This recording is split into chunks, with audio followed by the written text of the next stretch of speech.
امال حسینی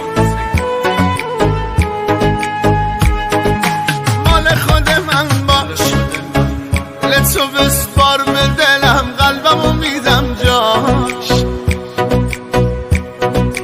بدجوری میخوامت غیر من، هر کی که گفت دوست دارم گوش نده به حرفاش.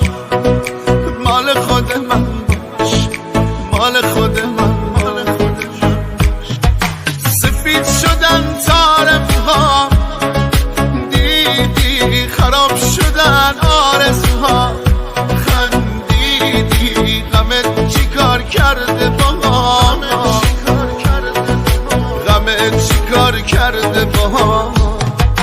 چقدر به هم می اومدی، به قلبم ضربه محکمی زدی.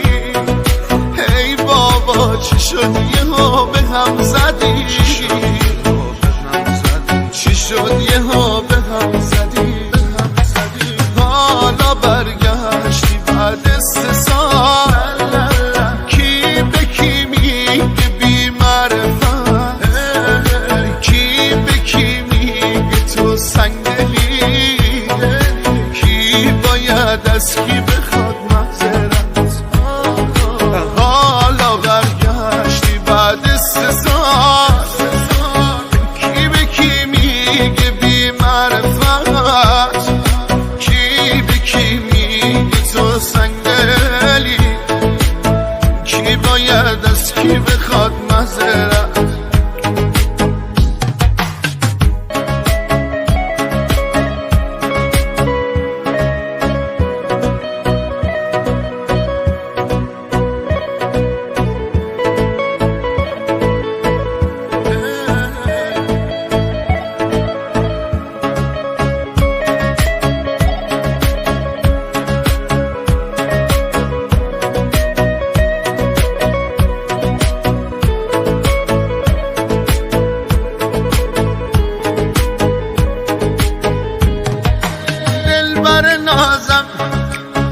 بیا که من جلو همه بهت بنازم،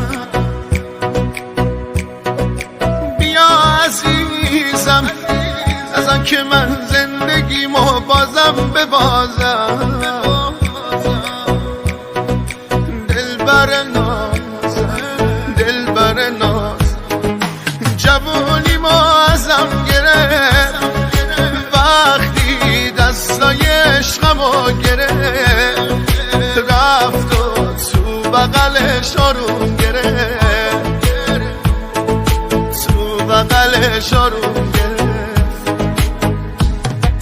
چقدر به هم می اومدی، به قلبم ضربه محکمی زدی. ای بابا چی شد یهو به هم زدی، چی شد یهو به هم زدی. حالا برگشتی بعد 3 سال، کی به کی میگه بی معرفت، کی به کی میگه تو سنگدلی، کی باید از کی بخواد معذرت. حالا برگشتی بعد 3 سال، کی به کی میگه بی معرفت، کی به کی میگه تو سنگدلی، کی باید از کی بخواد معذرت. حالا برگشتی بعد 3 سال، کی به کی میگه بی معرفت، کی به کی میگه تو سنگدلی، کی باید از کی بخواد معذرت. تقدیم به شاهین حسینی. Sevil Music